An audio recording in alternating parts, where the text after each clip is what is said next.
Hello everyone, welcome back to our YouTube channel Maths Khadda by Sakshi Chauhan. I hope you guys doing well and enjoying these sessions. Then press the like button, share it with your friends and don't forget to subscribe to my channel and hit the bell icon also so that you get the notifications of my new upcoming videos. Today I'll discuss chapter 8 application of integrals of class 12th. Previous chapter में students हमने पढ़ा था integrals के बारे में, लेकिन chapter 8 में हम पढ़ेंगे उसकी एप्लीकेशन के बारे में। ठीक है, तो एप्लीकेशन ऑफ इंटीग्रल्स हम पढ़ने जा रहे हैं। तो इसका यूज़ क्या है? तो अभी तक हमने जो फिगर्स पढ़ी हैं, जैसे कि रेक्टेंगल का एरिया फाइंड आउट करना है हमें, या स्क्वायर का एरिया फाइंड आउट करना है, ट्रेपेजियम का, तो उसके डायरेक्ट फॉर्मूलेज होते हैं। ओके, अगर आपके पास कोई इक्वेशन गिवन है, कर्व की इक्वेशन गिवन है, या फिर इलिप्स की इक्वेशन गिवन है, स्ट्रेट लाइन की इक्वेशन गिवन है और आपको उसका एरिया निकालना है, तो आप किसकी हेल्प ले सकते हो? आप इंटीग्रल्स की हेल्प ले सकते हो। लेट्स सपोज अगर आपको ये कर्व गिवन है और आपको इसका एरिया निकालना है, जो मैंने पार्ट शेड किया हुआ है, इसका एरिया आपको निकालना है, तो आप किसकी हेल्प ले सकते हो? एप्लीकेशन ऑफ इंटीग्रल की हेल्प से इसका एरिया फाइंड आउट कर सकते हो। ठीक है, जैसे कि यहाँ पे ये कर्व आपको गिवन है और इसका एरिया आपको फाइंड आउट करना है, तो आप किसकी हेल्प लोगे? इंटीग्रेशन की हेल्प से आप इसका एरिया फाइंड आउट कर सकते हो। ओके, तो यही है एप्लीकेशन ऑफ इंटीग्रल, कि जहां पर हम कोई फिगर आपको गिवन है, कॉम्प्लेक्स सी फिगर्स आपको गिवन है जिसका एरिया हम डायरेक्ट नहीं निकाल सकते हैं, तो आप वहां पे क्या यूज कर सकते हो? इंटीग्रल की हेल्प ले सकते हो। Okay, that is called the application of integrals. I hope it's clear. तो एक बार इसी डायग्राम में देख लेते हैं, हम डायग्राम नंबर ए में देख लेते हैं कि इसका एरिया आपको कैसे फाइंड आउट करना है। जैसे मान लो ये कर्व है, ठीक है, अब ये कर्व की इक्वेशन मैं यहाँ पे लिख देती हूँ, y is equal to F X, ये कर्व की इक्वेशन है, लेट सपोज। ठीक है, यहाँ पर ये a है, x is equal to a, क्योंकि ये जो लाइन है वर्टिकल लाइन, ये किसकी लाइन है? x is equal to a की लाइन है, और ये किसकी लाइन है? x is equal to b की लाइन है। ठीक है, तो आप इसको क्या बोल सकते हो?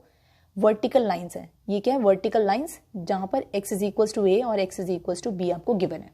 ठीक है, अब आपको, और ये कर्व की इक्वेशन गिवन है, तो आपको ये वाला एरिया फाइंड आउट करना है। तो इस एरिया को फाइंड आउट करने के लिए हम क्या कर सकते हैं?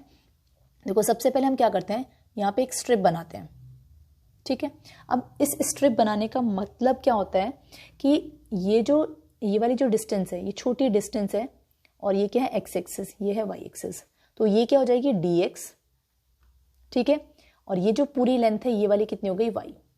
अगर मैं इस स्ट्रिप का एरिया निकालूं तो ये कहीं ना कहीं रेक्टेंगल बन जाता है। ठीक है, ये स्ट्रिप हम इतनी छोटी लेते हैं कि ये वाला जो कर्व वाला एरिया है, ये जो कर्व है, ये कर्व मिनिमाइज होके क्या बन जाता है? एक स्ट्रेट लाइन बन जाती है।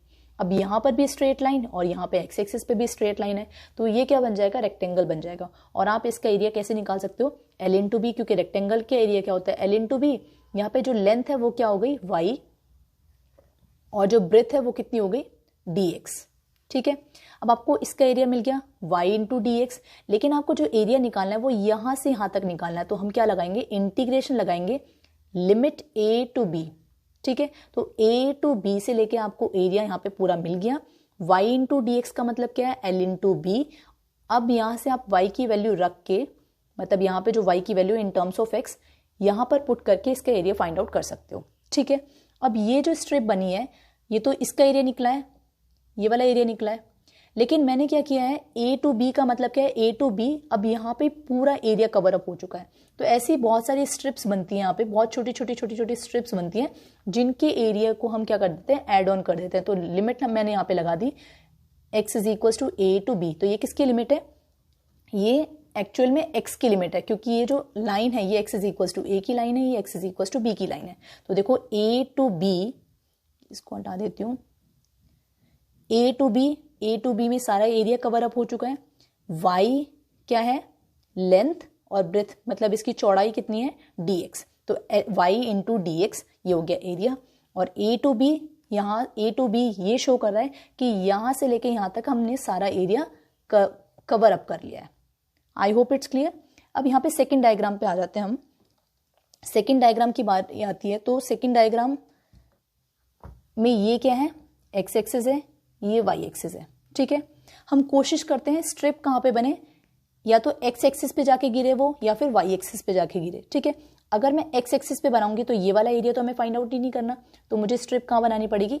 वाई एक्सिस पे। तो देखो वाई एक्सिस पे टच कर रही है, तो ये छोटी छोटी बहुत सारी स्ट्रिप्स बन जाती हैं जिससे हम पूरा एरिया फाइंड आउट कर सकते हैं। अब देखो ये जो ये वाली लाइन होगी, ये किसकी लाइन होगी? y की लाइन होगी, मैं मान लेती हूँ y इज इक्वल्स टू ये a गिवन है और ये y is equals to b, मतलब ये a पॉइंट है, ये b पॉइंट है, ठीक है। अब ये वाली जो लेंथ है, ये वाली क्या होगी, जैसे यहाँ पे dx पे गिरी थी ये वाली स्ट्रिप, x एक्सिस पे गिरी थी ये वाली स्ट्रिप, तो मैंने इसको नाम दिया था dx। अब ये वाली स्ट्रिप किस पे गिरी है, y एक्सिस पे, तो इसको नाम दे देते हैं dy, ठीक है। और यहां से यहां तक की डिस्टेंस क्या हो जाएगी, x। तो अगर मैं इस स्ट्रिप का एरिया फाइंड आउट करूं तो क्या हो जाएगा, l इंटू बी, तो x इंटू डी वाई, और लिमिट कहां से कहां तक लगेगी, a टू b, ठीक है। अब ये जो कर्व है, इस कर्व की इक्वेशन क्या होगी, जैसे इस कर्व की equation y is equal to F X है, तो यहाँ पे क्या हो जाएगी, x is equal to F Y, ठीक है। तो आप यहां से क्या करोगे, x की वैल्यू निकालोगे जो कि इन टर्म्स ऑफ y होगी, वो आप यहां पे पुट करोगे dy और लिमिट लग गई a टू b, ठीक है। तो आपके पास क्या हुआ, ये वाले स्ट्रिप का एरिया आ गया, लेकिन जब हमने लिमिट लगाई a टू b, इसका मतलब क्या है कि सारा एरिया कवर अप हो चुका है। आई होप इट्स क्लियर। एक बार और अच्छे से क्लियर हो जाएगा जब हम क्वेश्चंस करेंगे, okay. Before we jump on to the exercise student, सबसे पहले हम डिस्कस करेंगे कुछ इक्वेशंस के बारे में जो कि आपने क्लास 11 कोनिक सेक्शन चैप्टर में पढ़ी थी, जैसे कि इक्वेशन ऑफ पैराबोलास के बारे में आपने पढ़ा था, इक्वेशन ऑफ इलिप्स के बारे में, equation of circle, equation of straight line के बारे में, ठीक है। अगर आपने इन इक्वेशंस के बारे में अच्छे से जान लिया और आपको डायग्राम बनाना आ गया तो चैप्टर 8 एप्लीकेशन ऑफ इंटीग्रल में आपका आधा काम तो ऐसे ही फिनिश हो गया, ठीक है। तो सबसे पहले हम डिस्कस करते हैं पैराबोला के बारे में।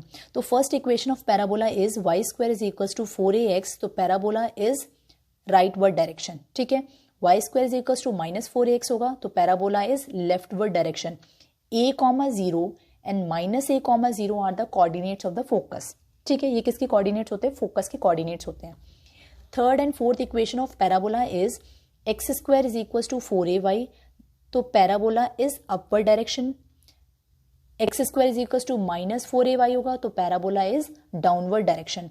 0, a and 0, -a are the coordinates of the focus, ठीक है। क्योंकि ये y एक्सिस पे है तो x वाला जो कोऑर्डिनेट है वो तो 0 होगा और a कोऑर्डिनेट किसका होगा, y एक्सिस का। यहाँ पे -a कोऑर्डिनेट किसका होगा, y एक्सिस का, ठीक है। इसके बाद हम डिस्कस करते हैं इलिप्स के बारे में। So equation of ellipse is x square upon a square plus y square upon b square is equal to 1 and the second equation is x square upon a square plus y square upon b square is equal to 1। अब आप बोलोगे ma'am ये तो दोनों equation same है, equation same है लेकिन शर्त यहाँ पर क्या है, a is greater than b और यहाँ पर कंडीशन क्या है, b is greater then a, ठीक है। अब a is greater than b है, इसका मतलब मेजर एक्सिस कहाँ पर होगा, x एक्सिस। इस वाले केस में मेजर एक्सिस y एक्सिस पे होगा, ठीक है। कोऑर्डिनेट्स किस तरह के होंगे, a, 0, क्योंकि ये x एक्सिस पर है तो y का कोऑर्डिनेट 0 हो जाएगा और ये y एक्सिस पर है तो x का कोऑर्डिनेट 0 हो जाएगा। सेम वे यहाँ पर भी a, 0 एंड 0, b, ठीक है। बस दोनों में डिफरेंस क्या है, मेजर एक्सिस यहाँ पे x एक्सिस होगी, यहाँ पर मेजर एक्सिस y एक्सिस होगी। यहाँ पर a ग्रेटर देन b है, यहाँ पर b ग्रेटर देन a है। आई होप इट्स क्लियर।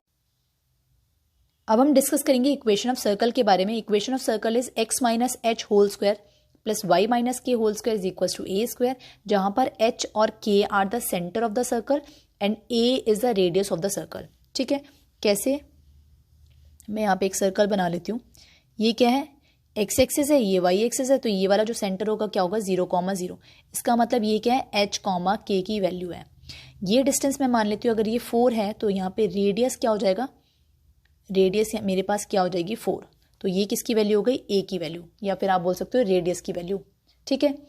अब बात करते हैं इक्वेशन ऑफ लाइन के बारे में। Equation of line passing through points अगर आपको गिवन है, 2 पॉइंट्स जिसके coordinate x1 y1 x2 y2 आपको गिवन है, तो इक्वेशन ऑफ लाइन क्या होती है, y minus y1 upon y2 minus y1 is equal to x minus x1 upon x2 minus x1। याद करना बहुत सिंपल है। सबसे पहले हम क्या करेंगे, y1 के कोऑर्डिनेट्स को सब्ट्रैक्ट करेंगे, किस में से, न्यूमरेटर में y से सब्ट्रैक्ट करेंगे, डिनोमिनेटर में, क्योंकि y2 भी तो कोऑर्डिनेट है, इसका भी तो यूज करेंगे, तो y2 में से सब्ट्रैक्ट कर देंगे। सेम वे x1 को सब्ट्रैक्ट करेंगे, किस में से, x में से और x2 में से, ठीक है। ये हो जाएगी इक्वेशन ऑफ लाइन। इसके बाद हम डिस्कस करते हैं area under the single curve के बारे में। तो अभी हमने डिस्कस किया था कि जब आपके पास इस तरीके का कोई कर्व आपको गिवन होगा तो आप कैसे एरिया फाइंड आउट करोगे। हमने यहाँ पे स्ट्रिप बनाई थी, ठीक है। इस स्ट्रिप का मतलब क्या होता है, जब आप ये वाला एरिया फाइंड आउट कर लेते हो तो हम लिमिट लगा देते हैं A to B, इसका मतलब ये पूरा एरिया आपके पास कवर अप हो जाता है, ठीक है। तो ये कर्व की इक्वेशन है y is equal to F x, या फिर ये जो फंक्शन है एफ एक्स ये क्या है, y है, और यहाँ पर जो फंक्शन है वो इन टर्म्स ऑफ y है जिसकी वैल्यू क्या है, x, ठीक है। तो ये आपको कर्व की इक्वेशन गिवन है। बेसिकली ये क्या है, कर्व की इक्वेशन आपको गिवन है। x is equal to a, x is equal to b, ये वाला जो पॉइंट है ये a है, ये b है। यहाँ पे y इज इक्वल टू ये जो लाइन है, क्योंकि ये y की लाइन होती है तो ये y is equal to a और y is equal to b। तो आप एरिया कैसे निकालते हो, क्योंकि मैंने बताया था l इंटू बी, तो ये वाली जो डिस्टेंस है ये y होती है, ये वाली जो डिस्टेंस है ये dx होती है, ठीक है। तो y इंटू डी एक्स ये हो गया l इंटू बी। अगर हम लिमिट लगाएंगे a टू b तो ये पूरा एरिया कवर अप हो जाएगा, तो लिमिट लगा दी हमने a टू b। उसके बाद मैंने क्या बताया था स्टूडेंट्स, यहाँ पर जो ये y है, y की वैल्यू क्या है, एफ एक्स। इसका मतलब जो y की वैल्यू है वो इन टर्म्स ऑफ x आपको गिवन होगी क्वेश्चंस में, ठीक है। तो यहाँ पे y की वैल्यू पुट कर देंगे जो कि क्या होगी, इन टर्म्स ऑफ x, क्योंकि जो यहाँ पे जो लगा हुआ है वो dx लगा हुआ है, तो इंटीग्रेशन किसके रिस्पेक्ट में होगा, dx के रिस्पेक्ट में। तो ये पूरा का पूरा फंक्शन क्या होगा, x के टर्म्स में आपको गिवन होगा, ठीक है। उसके बाद बारी आती है इस वाले ग्राफ की। अगर आप यहाँ पे इसका एरिया फाइंड आउट करोगे तो यहाँ पर ऐसे स्ट्रिप बनाओगे जो कि y एक्सिस पे जाके गिरेगी, ठीक है। आपने यहाँ पे बनाई जो कि x एक्सिस को टच कर रही थी, और यहाँ पे आपने स्ट्रिप बनाई जो कि y एक्सिस को टच कर रही है। तो ये वाला एरिया क्या हो जाएगा, x into d y. Same way अगर आपको पूरा एरिया फाइंड आउट करना है तो a टू b लिमिट लग जाएगी। अब ये जो x की वैल्यू है वो कैसे आएगी, एफ वाई, क्योंकि ये जो इंटीग्रेशन है वो किसके रिस्पेक्ट में होगा, y के रिस्पेक्ट में होगा। तो ऑब्वियसली यहाँ पे जो फंक्शन होगा वो y का होगा। तो इसका मतलब आपको क्वेश्चन में गिवन होगा x की value in terms of y, या फिर आप फाइंड आउट कर सकते हो x की value in terms of y। तो जब y की टर्म्स में आपके पास फंक्शन आ जाएगा विद रिस्पेक्ट टू y, आप इसको इंटीग्रेट कर सकते हो। Okay, now move on to the area under the double curve, ठीक है। तो क्वेश्चन में आपके पास इस तरीके से भी गिवन होगा कि आपको दो कर्व गिवन होंगे, जैसे कि एक ये वाला कर्व गिवन है, इसको मैं मान लेती हूँ इक्वेशन नंबर 1, और एक ये वाला कर्व है, ये है इक्वेशन नंबर 2, ठीक है। अब आपको ये वाला एरिया फाइंड आउट करना है। अब इस वाले एरिया को फाइंड आउट करने के लिए आप क्या करोगे, सबसे पहले ये जो फर्स्ट इक्वेशन है, देखो मैं इसको यहाँ पे बना लेती हूँ। फर्स्ट कर्व ये है, जब आपने इसका एरिया फाइंड आउट किया और यहाँ पे मान लेते हैं लिमिट a टू b है, ठीक है, ये a टू b। तो जब आप एरिया निकालोगे फर्स्ट वाली इक्वेशन का, मतलब जहाँ पे f ऑफ x1, मतलब ये फंक्शन आपको गिवन है, ये वाला एरिया फाइंड आउट निकलेगा, ये वाला एरिया फाइंड आउट हो जाएगा हमसे, ठीक है। a to b limit, function आपको ये गिवन है, ठीक है। अब बात आती है सेकंड वाले कर्व की। जब आप सेकंड वाला कर्व ये ऐसे ड्रॉ करोगे, ये है same limit a to b, तो ये वाला एरिया निकलेगा। इसका मतलब क्या है कि ये वाला एरिया और इस वाले एरिया में क्या पार्ट कॉमन है, ऑब्वियसली ये वाला पार्ट, मतलब जो यहाँ पर होगा, जैसे मैं इस वाले कर्व को यहाँ पे बना दूँ तो ये वाला पार्ट कॉमन हो जाएगा। अगर मैं फर्स्ट वाले कर्व में से सेकंड वाला कर्व सब्ट्रैक्ट कर दूं तो मुझे ये वाला एरिया मिल जाएगा, ठीक है। तो जब कभी भी आपको ऐसा डायग्राम या ऐसे कर्व्स आपको गिवन हो तो आप क्या यूज कर सकते हो, फंक्शन में से सेकंड वाला फंक्शन सब्ट्रैक्ट कर सकते हो और आपको रिक्वायर्ड एरिया मिल जाएगा, ठीक है। तो यही मैंने यहाँ पे लिखा हुआ है कि एरिया कैसे मिलेगा, एफ ऑफ x1, मतलब फंक्शन फर्स्ट वाले फंक्शन में से अगर हम सेकंड वाला फंक्शन सब्ट्रैक्ट कर दें, लेकिन डायग्राम सेम ऐसा ही बनना चाहिए, क्योंकि ये पैराबोला डाउनवर्ड डायरेक्शन की तरफ है और ये वाला कर्व अपवर्ड डायरेक्शन की तरफ है, ठीक है। तो हमने फर्स्ट वाले में से अगर सेकंड वाला सब्ट्रैक्ट कर दिया तो हमें रिक्वायर्ड एरिया मिल जाएगा, और लिमिट लगा देंगे a to b dx। I hope it's clear. This is 8.1 exercise. Question number 1 is find the area of the region bounded by the curve y square is equals to x and the lines x is equals to 1 and x is equals to 4 and the x axis, ठीक है। तो सबसे पहले हमने क्या किया students, question में जो भी डिटेलिंग पार्ट हमें गिवन थे वो हमने सबसे पहले लिख लिए, ठीक है। अब आपको क्या करना है, डायग्राम बनाना स्टार्ट करना है। अब y square is equals to x, कैसी इक्वेशन नजर आ रही है आपको, y square is equals to 4ax, जो कि पैराबोला की इक्वेशन थी। अब ये वाला पैराबोला कैसे बन रहा था, टूवर्ड्स राइट वर्ड, ओके। सो सबसे पहले हमने ये डायग्राम बनाया, पैराबोला की इक्वेशन बना ली। x इज इक्वल टू 1 ये आपको लाइन गिवन है, x is equal to 4 line given है, तो x इज इक्वल टू 1 की लाइन ये होगी, x इज इक्वल टू 4 की लाइन ये होगी। और क्या दिया हुआ है, x एक्सिस, तो x एक्सिस तो ये है, ठीक है, ये x axis, x is equal to 1, x is equal to 4 और ये पैराबोला की लाइन, ठीक है, पैराबोला की इक्वेशन या फिर कर्व। तो आपको क्या फाइंड आउट करना है, area reason bounded by these. अब इन सब से जो बाउंड हो रहा है वो एरिया क्या है, ऑब्वियसली ये एरिया है, ठीक है, तो इसका मतलब आपको ये एरिया फाइंड आउट करना है। अब इस एरिया को फाइंड आउट करने के लिए आप क्या करोगे, सबसे पहले एक स्ट्रिप हमने बनाई, ठीक है, जो कि एक्स एक्सिस पर आ रही है। इस एक्स एक्सिस की पर जो ये स्ट्रिप आ रही है इसका एरिया क्या होगा, एल इन टू बी। इस स्ट्रिप को हमने इस बेस को हम क्या मानेंगे, डी एक्स, और ये जो लेंथ है ये क्या गिवन है, वाई। मतलब ये हम मान के चलते हैं जैसे कि हमने वीडियो के स्टार्टिंग में अभी हमने सीखा था। तो एल इन टू बी किसका एरिया हो जाता है, रेक्टेंगल का एरिया बन जाता है। तो ये स्ट्रिप इतनी छोटी बनाते हैं हम, तो ये वाला जो कर्व होता है ये क्या हो जाता है, स्ट्रेट लाइन बन जाती है। तो ऊपर भी स्ट्रेट लाइन, नीचे भी स्ट्रेट लाइन और साइड में भी स्ट्रेट लाइन है, तो ये क्या बन जाएगा, रेक्टेंगल बन जाएगा। और रेक्टेंगल का एरिया क्या होता है, एल इन टू बी, जहाँ पर एल मैंने क्या लिया है, वाई, और ये जो बी ब्रेथ है जो मैंने क्या लिए, डी एक्स। ओके, अब ये तो खाली एक स्ट्रिप का एरिया निकला है, ऐसी बहुत सारी स्ट्रिप्स यहाँ पे बनेंगी, तो ये पूरा एरिया तब कवर अप होगा। अब इस पूरे एरिया को कवर अप करने के लिए हम क्या करेंगे, लिमिट 1 to 4 लगा देंगे, 1 to 4 वाई डी एक्स, और इसका एरिया निकल जाएगा। अब वाई डी एक्स है किसके रिस्पेक्ट में इंटीग्रेशन होना है, एक्स के रिस्पेक्ट में। इसका मतलब यहाँ पे जो फंक्शन आएगा वो एक्स का फंक्शन आएगा। इसका मतलब यहाँ से आप क्या करोगे, वाई की वैल्यू निकालोगे जो कि क्या आ जाएगी, इन टर्म्स ऑफ एक्स। जैसे कि यहाँ पे आ गई अंडर रूट एक्स, तो वाई के प्लेस में हमने लिख दिया under root x d x limit 1 to 4। Okay, अब आप इसका इंटीग्रेशन आसानी से कर सकते हो। कैसे, यहाँ पर क्या है, x की पावर 1/2 का इंटीग्रेशन आपको निकालना है। तो क्या करते हैं, पावर में 1 ऐड कर देते हैं और उसी पावर से हम डिवाइड कर देंगे। तो पावर में जब आप 1 ऐड करोगे तो क्या आ जाएगा, 3/2, 3/2 से हमने क्या किया, डिवाइड, तो 3 नीचे रह जाएगा, 2 ऊपर आ जाएगा, और लिमिट लगा देंगे 1 to 4। तो ये क्या है, अपर लिमिट, ये है लोअर लिमिट। लिमिट को कैसे पुट करते हैं, upper limit minus lower limit. तो x के प्लेस पे हम क्या रखेंगे, 4 की पावर 3/2 माइनस 1 की पावर 3/2। 1 की पावर कुछ भी हो तो आंसर हमेशा क्या आएगा, 1 आएगा। अब 4 की पावर 3/2 को सिंप्लीफाई करने के लिए आप क्या कर सकते हो, 4 को लिख सकते हो 2 की पावर 2, उसकी पावर आपको क्या गिवन है, 3/2।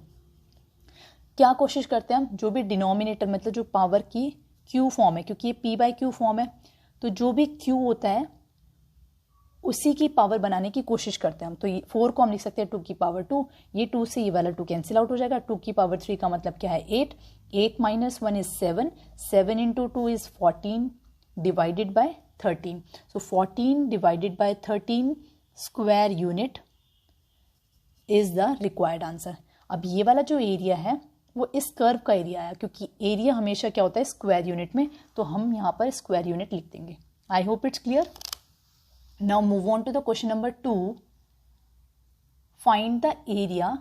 अब हमें क्या करना है, find the area of the region bounded by y square is equals to 9x and x is equals to 2, x is equals to 4 आपको given है, and the x axis in the first quadrant. Okay, तो same ये वाला जो diagram बनेगा, मतलब parabola बनेगा, वो किस फॉर्मेट का नजर आ रहा है आपको, y square is equals to 4ax। तो पैराबोला बनेगा राइटवर्ड डायरेक्शन, तो ये तो बन गया parabola. x is equals to 2 की लाइन बना दी हमने, x इज इक्वल्स टू 4 की लाइन बना दी, ठीक है, ये हो गया पैराबोला, कर्व हो गया, और x एक्सिस ये हो गई, और फर्स्ट क्वाड्रेंट में आ रहा है, तो मतलब यही रीजन होगा। तो आपको अब क्या निकालना है, area of the shaded part निकालना है, मतलब ये वाला एरिया निकालना है। कैसे निकालोगे, same y into D x, limit लग जाएगी 2 to 4 not 8 to 4, 2 to 4 limit लग जाएगी, y डी एक्स, y की वैल्यू आप यहाँ से निकाल सकते हो, क्या आ जाएगी 3, यहाँ से आ जाएगी y is equals to 3 under root x. So y के प्लेस हम लिख देंगे 3 under root x d x. 3 constant है, 3 को हमने बाहर ले लिया। अभी हमने अंडर रूट एक्स का इंटीग्रेशन देखा था, वो क्या होता है, x की पावर 3/2, मतलब यहाँ पे पावर क्या है 1/2, पावर में 1 ऐड करेंगे तो 3/2 और 3/2 से डिवाइड, लिमिट है 0 2 to 4, तो 2 to 4 क्या हो जाएगी इसकी लिमिट, 3 से 3 कैंसिल आउट हो गया, 2 बचा, कांस्टेंट बाहर ले लिया, बाहर रखा हुआ है, अभी हमने लिमिट लगाएंगे upper limit minus lower limit, इसका मतलब 4 की पावर 3/2 माइनस 2 की पावर 3/2। ओके, अब हमें क्या करना है, 4 को तो हम लिख सकते हैं, देखो डिनोमिनेटर में क्या है 2, तो 2 पावर 2 बननी चाहिए, तो 4 को आप कैसे लिख सकते हो, 2 की पावर 2 इंटू 3/2, पावर 2 बन रही है तो 2 से 2 कैंसिल आउट, 2 की पावर 3 इज 8। सेम वे 2 को क्या लिख सकते हो, क्योंकि पावर क्या है यहाँ पे 3/2, तो आपको इस 2 को पावर 2 में बनाना है, तो आप क्या कर सकते हो, √2 लिख सकते हो, √2 का होल स्क्वायर, क्योंकि √2 का होल स्क्वायर का मतलब क्या है 2, इस 2 से ये वाला 2 कैंसिल आउट हो जाएगा, √2 की पावर 3 का मतलब क्या है, √2 इंटू √2 इंटू √2, तो ये हो जाएगा 2 √2, ठीक है, तो 2 √2 अंदर 2 से मल्टीप्लाई कर दो, 16 minus 4 √2 square unit is the required answer. I hope it's clear. Now move on to the question number 3rd. Find the area of the region bounded by the curve x square is equals to 4y and the lines y is equals to 2, y is equals to 4 and y axis and in the first quadrant. तो सबसे पहले हमने क्या किया, detailing part लिख लिया, उसके बाद हम बनाते हैं डायग्राम। अब यहाँ पे क्या गिवन है, x square is equals to 4y, तो x square is equals to 4ay, तो पैराबोला बनता है अपवर्ड डायरेक्शन की तरफ, तो डायग्राम बना दिया ये हमने। y इज इक्वल्स टू 2 की लाइन ये है, y इज इक्वल्स टू 4 की लाइन ये हो गई, ठीक है, तो ये 2 की लाइन, ये 4 की लाइन, y एक्सिस का मतलब क्या है, ये है y एक्सिस, ये 2 की लाइन, ये 4 की लाइन और ये कर्व। तो अब आपको क्या निकालना है, एरिया, एरिया निकालना है। Area of the shaded part क्या होगा, स्ट्रिप बनाएंगे सबसे पहले। स्ट्रिप कैसे बनेगी, इस तरीके से बनेगी, ये वाली जो डिस्टेंस है ये क्या होगी dy, ये वाली जो लेंथ है ये क्या होगी x, एरिया क्या हो जाएगा l into b x into d y, limit लगाएंगे 2 to 4 ताकि पूरा एरिया कवर अप हो जाए, ठीक है। अब यहाँ पे हम किसके रिस्पेक्ट में इंटीग्रेट करेंगे, y के रिस्पेक्ट में, तो यहाँ पे x की वैल्यू पुट करेंगे जो कि क्या होगी इन टर्म्स ऑफ y, तो यहाँ से x की वैल्यू आ जाएगी इन टर्म्स ऑफ y, वो क्या आएगी, क्योंकि x square is equals to 4y आपको गिवन है, तो x की वैल्यू क्या आ जाएगी 2 √y dy, limit is 2 to 4, integration अब आप कर सकते हो, 2 कांस्टेंट है, 2 को बाहर ले लो, y की पावर 1/2 है, तो 1/2 में क्या करोगे, पावर 1 ऐड करोगे पावर में, इंटीग्रेशन कैसे करते हैं, y की पावर 1/2 का पावर में 1 ऐड करेंगे और उसी पावर से डिवाइड, तो y की पावर 3/2 से डिवाइड, लिमिट इज 2 to 4, ये क्या हो जाएगा 2 2 4/3, लिमिट पुट करेंगे upper limit minus lower limit, that means 4 की पावर 3/2 माइनस 2 की पावर 3/2, और इसको अभी हमने पीछे सॉल्व किया था तो क्या आया था 8 माइनस 2 √2, अंदर मल्टीप्लाई कर दो, 4 8 32, 4 2 8 √2 divided by 3 square unit is the required answer. I hope it's clear. Now move on to the question number 4th. Find the area of the region bounded by the ellipse.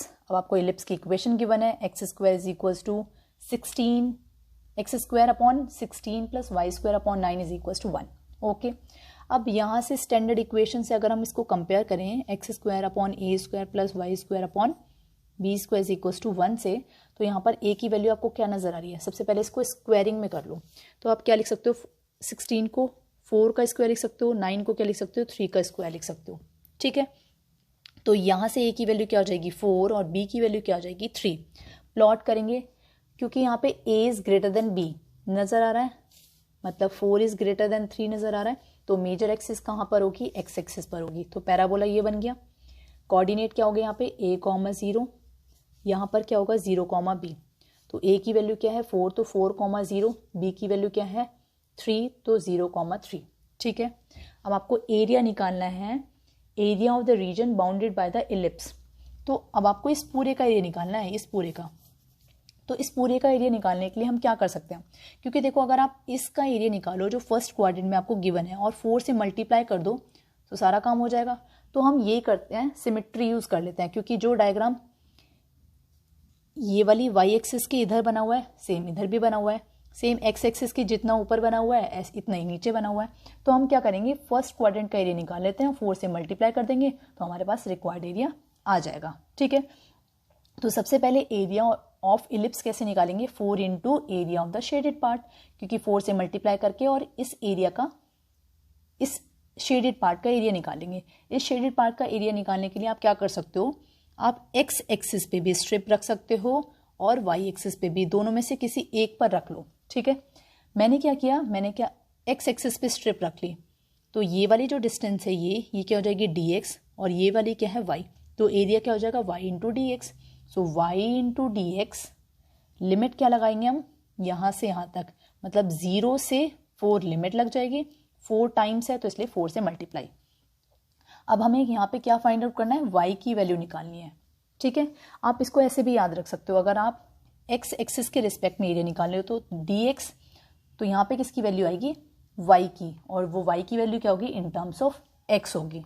ठीक है, अब y की value यहाँ से कैसे निकालोगे, तो y की वैल्यू निकालने के लिए हमने क्या करा, y देखो यहाँ पर है वाई स्क्वायर अपॉन 9 को हमने यहीं पे रहने दिया, 1 माइनस एक्स स्क्वायर अपॉन 16। ठीक है, अब इस 9 को इसके साथ शिफ्ट कर दिया तो ये 9 हटेगा तो इसके साथ मल्टीप्लाई में आ जाएगा, ये आ गया मल्टीप्लाई में। y की वैल्यू निकालना है, मतलब स्क्वायर भी हटाना पड़ेगा तो अंडर रूट आ जाएगा। तो यहाँ पर क्या हो जाएगा, जब हम अंडर रूट से 9 को और 16 को बाहर निकालेंगे तो 3/4 हो जाएगा। सबसे पहले एलसीएम ले लो, तो 16 माइनस एक्स स्क्वायर, अब नीचे क्या बचेगा, अंडर रूट 16 और ऊपर बचेगा अंडर रूट 9। तो अंडर रूट 9 को आप क्या लिख सकते हो 3 और अंडर रूट 16 को क्या लिख सकते हो आप 4। तो y की वैल्यू क्या आ गई आपके पास, 3/4 under root 4 square minus x square, और ये y की वैल्यू आप पुट कर दोगे यहाँ पर। ठीक है, तो जब हमने यहाँ पे y की वैल्यू पुट करी तो क्या आया, 3/4 under root 4 square minus x square dx। ठीक है, 4 से ये वाला 4 कैंसिल आउट हो जाएगा, तो बाहर हमने ले लिया 3, अंडर रूट के अंदर क्या बचा, 4 square minus x square, limited 0 से 4 dx। स्टूडेंट्स हमें क्या निकालना है, integration under root 4 square minus x square, जो कि किस तरीके का फॉर्मेट नजर आ रहा है आपको, under root a square minus x square dx, जो कि आपने 7 चैप्टर में पढ़ा था। ठीक है, तो इसका फॉर्मूला क्या होता है, x/2 under root a square minus x square, ये वाली same term as it is आ जाती है, plus a²/2 sine inverse x/a plus c। ठीक है, अगर आप इसको इससे कंपेयर करोगे तो यहाँ पे x की वैल्यू तो x ही नजर आ रही है, लेकिन a की वैल्यू क्या नजर आ रही है आपको 4, तो यहाँ पे पुट कर दो। मल्टीप्लाई में क्या था 3, तो 3 हमने लिख दिया मल्टीप्लाई में, x/2 का मतलब क्या है, x/2 ये वाला सेम इंटीग्रेशन आ जाता है, तो हमारे पास इंटीग्रेशन क्या है, under root 4 square minus x square, 4 square को आप लिख सकते हो 16 माइनस एक्स स्क्वायर। ठीक है, प्लस a स्क्वायर का मतलब क्या है, 4 का स्क्वायर मतलब 16 divided by 2 sine inverse x by a का मतलब a की वैल्यू क्या है यहाँ पे 4, तो x/4 plus c, limit is 0 to 4। Okay, अब क्या करेंगे, जब हम लिमिट लगाएंगे upper limit minus lower limit, तो अगर आप यहाँ पे 4 पुट करोगे, यहाँ पे 4 पुट करा तो ये क्या हो जाएगा 2, लेकिन अंदर यहाँ पे जैसे आपने 4 पुट करा तो 4 का स्क्वायर 16, तो ये वाली पूरी टर्म क्या हो जाएगी 0। सेम यहाँ पर भी अगर आपने यहाँ पे 4 पुट करा तो 4 से 4 कैंसिल आउट, साइन इनवर्स 1। अब साइन इनवर्स 1 किसकी वैल्यू होती है, 90 डिग्री पर। ठीक है, तो वो क्या हो जाएगा, देखो जैसे यहाँ पे ये 1 से 1 कैंसिल आउट हो जाएगा, 4 साइन इनवर्स 4/4, तो ये हो जाएगा 1, तो 4 साइन इनवर्स 1 को आप लिख सकते हो साइन π/2 90 डिग्री। ठीक है, और फिर 0 पुट करोगे तो 0, यहाँ पे 0 की मल्टीप्लाई किसी भी नंबर के साथ करोगे 0, सेम यहाँ पे भी पुट करोगे साइन इनवर्स 0, तो 0 साइन 0 डिग्री पर ही 0 होता है, तो ये वाली पूरी टर्म क्या हो जाएगी 0 जब हम लोअर लिमिट पुट करेंगे। तो आपके पास क्या बचेगा, 4 रखने पर आपको क्या मिला यहाँ पे, ये वाली टर्म 0, लेकिन ये वाली टर्म क्या मिली आपको, 16/2 का मतलब क्या हुआ 8 इंटू साइन इनवर्स, मैंने यहाँ पे लिख के बता दिया, साइन से साइन इनवर्स कैंसिल आउट हो जाएगा तो π/2 बचेगा। ठीक है, तो π/2, यहाँ पे मैंने 4 ले लिया था क्योंकि इसको कैंसिल आउट कर, सॉरी यहाँ पे 8 आ गया था ना, 8 आ जाएगा, तो यहाँ पे 8 इंटू π/2 आ जाएगा, 2 से 8 कैंसिल आउट, 4 इंटू पाई तो 4 की मल्टीप्लाई 3 से करेंगे तो 12 pi square unit is the required answer. I hope it's clear. Now move on to the question number 5, find the area of the ellipse bounded by x² upon 4 plus y² upon 9 is equal to 1। सबसे पहले इसको standard equation में लिख लेते हैं, तो क्या हो जाएगा, x² अपॉन 2 का square plus y² upon 3 square is equal to 1, जहाँ पर a is less than b नजर आ रहा है, a is less than b मतलब 2 इज लेस देन 3, इसका मतलब मेजर एक्सिस कहाँ पे होगी, y एक्सिस पे होगी। ये कोऑर्डिनेट्स क्या होते हैं, a, 0 एंड 0, b। तो 2, 0 यहाँ से a की वैल्यू क्या नजर आ रही है 2 और b की वैल्यू 3। तो 2, 0 x एक्सिस पे होगा और 0, 3 किस पर होगा, y एक्सिस पे। मेजर एक्सिस कहाँ पे होगी, y एक्सिस पे, क्योंकि यहाँ पे क्या है b ग्रेटर देन a है। तो अब आप स्ट्रिप यहाँ पे x एक्सिस पे भी बना सकते हो, y एक्सिस पे भी बना सकते हो, आपकी मर्जी है, कहीं भी बना सकते हो। एरिया ऑफ द एलिप्स कैसे आएगा, 4 into area of the shaded part. जो शेडेड पार्ट मैंने निकाला हुआ है, इस शेडेड पार्ट की 4 से मल्टीप्लाई करोगे तो आपके पास रिक्वायर्ड एरिया आ जाएगा। ठीक है, मैंने स्ट्रिप कैसे बनाई है, एक्स एक्सिस पे बनाई है, तो y इंटू डी एक्स हो जाएगा एरिया। लिमिट इज 0 टू, यहाँ से यहाँ तक लेंगे ना, 0 टू 2। अगर आप y एक्सिस पे लोगे तो 0 टू 3 हो जाएगा। ठीक है, मैंने x एक्सिस पे लिया तो y d x 0 to 2 limit हो जाएगी 4 से मल्टीप्लाई, क्योंकि 4 क्वाड्रेंट है, 1 2 3 4 पार्ट में डिवाइडेड है ये, तो 4 से मल्टीप्लाई कर देंगे। तो y की वैल्यू कैसे निकालेंगे यहाँ से, जैसे कि आपने क्वेश्चन नंबर 4 में निकाली थी y की वैल्यू, सेम वे यहाँ पर भी निकालेंगे। तो y की वैल्यू क्या हो जाएगी, 3/2 √2² माइनस x²। यहाँ पर पुट कर देंगे, क्योंकि इंटीग्रेशन किसके रिस्पेक्ट में करना है आपको, x के रिस्पेक्ट में। तो ये पूरा का पूरा इंटीग्रेशन किसके रिस्पेक्ट में होना चाहिए, x के रिस्पेक्ट में होना चाहिए। मतलब यहाँ पे x की वैल्यूज या x के टर्म में फंक्शन होना चाहिए। तो यहाँ हमने y की वैल्यू रख दी, y की वैल्यू क्या आई थी, 3/2 √a² माइनस x²। ठीक है, अब 2 से ये 4 कैंसिल आउट हो गया, 2 बचा। यहाँ पे 2 की मल्टीप्लाई 3 से करेंगे तो 6 कांस्टेंट है, बाहर ले लिया। इंटीग्रेशन 0 टू 2, अंदर क्या बचेगा, √2² माइनस x², जो कि किस तरीके का फॉर्मेट नजर आ रहा है आपको, आपने चैप्टर 7 में इंटीग्रेशन का ये फॉर्मूला पढ़ा था। √a² माइनस x² का इंटीग्रेशन इज x/2 मतलब आधा x। ये सेम अंडर रूट वाली टर्म एज इट इज आ जाती है, plus a²/2 plus a²/2 into में ये sign inverse x/a plus c। Compare करेंगे तो a की वैल्यू आपको क्या नजर आ रही है यहाँ से 2, और x की वैल्यू तो x ही नजर आ रही है। अब पुट करेंगे इस फॉर्मूले की हेल्प से यहाँ पर, तो क्या आ जाएगा, मल्टीप्लाई में 6 है तो 6 को एज इट इज लिख दिया हमने, x/2 एज इट इज आ जाएगा। सेम अंडर रूट के साथ ये वाली टर्म एज इट इज, मतलब √2² माइनस x² प्लस a²/2 का मतलब क्या है, a² यहाँ पे क्या है 2²/2 का मतलब क्या है, 2²/2 का मतलब 4/2। तो ये कैंसिल आउट होके क्या हो जाएगा 2। साइन इनवर्स x/a का मतलब क्या है, x/2। Limit is 0 to 2। अब हम लिमिट पुट करेंगे। जब आप लिमिट पुट करोगे, सबसे पहले upper limit minus lower limit होती है, तो अपर लिमिट पुट करेंगे सबसे पहले। तो ये जब आप यहाँ पे 2 पुट करोगे तो 2² माइनस 2² 0 हो जाएगा, 0 की मल्टीप्लाई करोगे इसके साथ तो क्या हो जाएगा 0। ठीक है, ये वाली term 0 plus 2 into sine inverse 2/2 क्या हो जाएगा 1, और साइन इनवर्स 1 मतलब साइन 1 कब देता है, 90 डिग्री पर देता है। तो आप इसको क्या लिख सकते हो, 2 इंटू π/2, जैसा कि आपने लास्ट क्वेश्चन में भी किया था। एक बार मैं इसको फिर लिख देती हूँ, 2 इंटू साइन इनवर्स 1 को आप क्या लिख सकते हो, 2 into sine inverse sine 90 degree, 90 degree को क्या लिख सकते हो π/2, साइन से साइन इनवर्स कैंसिल, 2 इंटू π/2, 2 से ये वाला 2 कैंसिल आउट हो जाएगा तो क्या बचेगा पाई, ओनली पाई बचा। 0 पुट करोगे जब आप, 0 की मल्टीप्लाई किसी भी नंबर के साथ 0, यहाँ पर भी 0 किस पर होता है, 0 डिग्री पर होता है, तो ये पूरी टर्म क्या हो जाएगी 0। तो लोअर लिमिट जब भी आप यहाँ पे 0 पुट करोगे तो ये वाली टर्म क्या हो जाएगी, एलिमिनेट हो जाएगी। आपके पास क्या बचेगा पाई, और पाई की मल्टीप्लाई आप 6 से करोगे तो आपको क्या मिलेगा 6 pi unit is the required answer. I hope it's clear.